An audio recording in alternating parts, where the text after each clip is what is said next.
Hi, this is Matt from tracymatt.co.uk, and here I have the LG GM750, which is another Vodafone exclusive here in the UK at the moment. Just going to do a quick unboxing video for you before we head on to do a full review. So first of all, we have the user manual and an empty packet. We have the handset itself, which we'll look at in a bit more detail in just a moment. We have a USB data cable, which is a standard USB to micro USB sync and charge cable. Have a charger, which is a standard USB style wall charger. Have a set of headphones, or actually a wired headset, which has a micro USB style connector on one end. There is an inline microphone with a push button.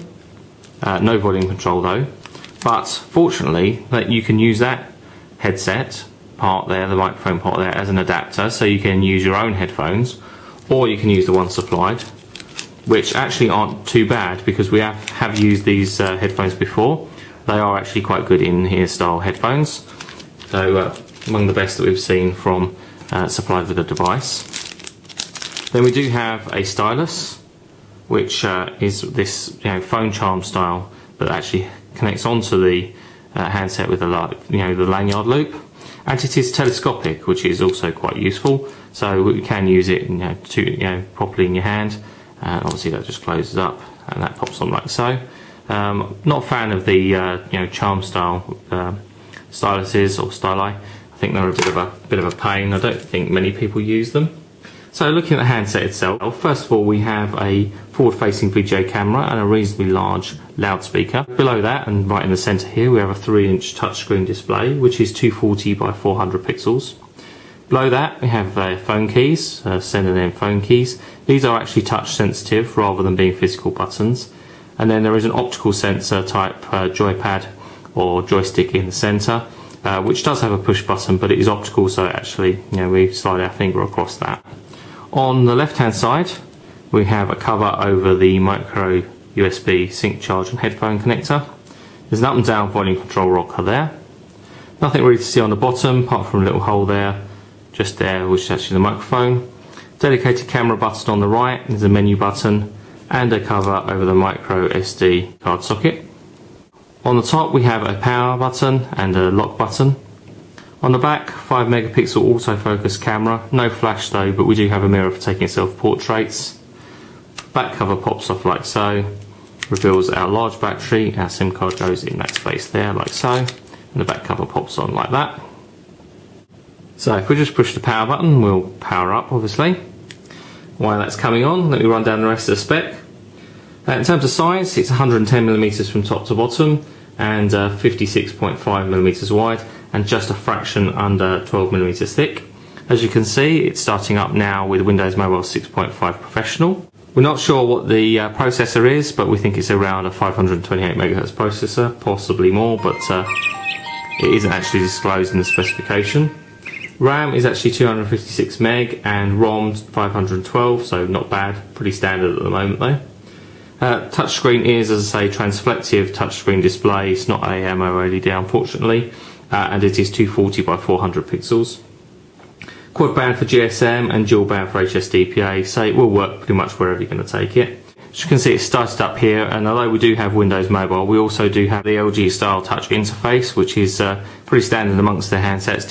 In spite of their operating system, they all seem to have this style of interface. So we can swipe across, and then we have a page here with web games search, navigation, and music shop. We can swipe again, and it pops out, and it looks like a cube, although it does actually have five sides. We can actually add widgets into each of these panels as we see fit, and we can swipe back to what is technically the home screen. Different bits along the top where it will actually show you the number of missed calls, your text messages, email and calendar appointments that are upcoming, obviously the time there as you can see. We have our contacts, which we can pop into,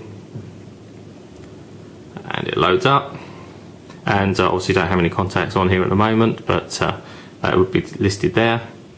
It is actually a resistive touchscreen rather than capacitive, so it does require a little bit more of a firm press to actually go in and out of our menus,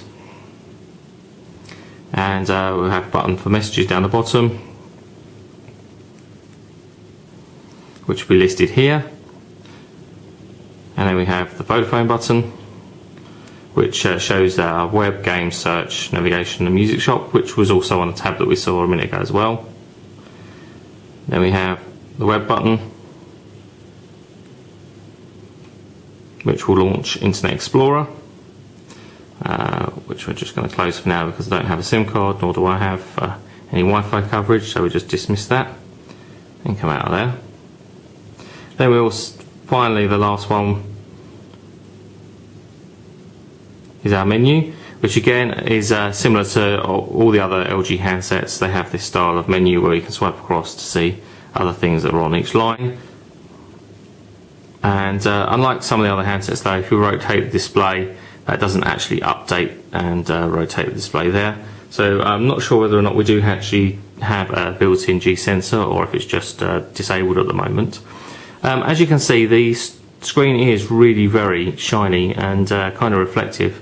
Now obviously I'm in a fairly bright environment, which is pretty normal for where we actually do our recording, but it is actually exceptionally reflective, more so than any other sort of handsets we're seeing at the moment, and it's almost like there's a screen protector on the front there, but there actually isn't. So I don't think it will work terribly well outside, certainly not in bright conditions, which is a bit of a shame.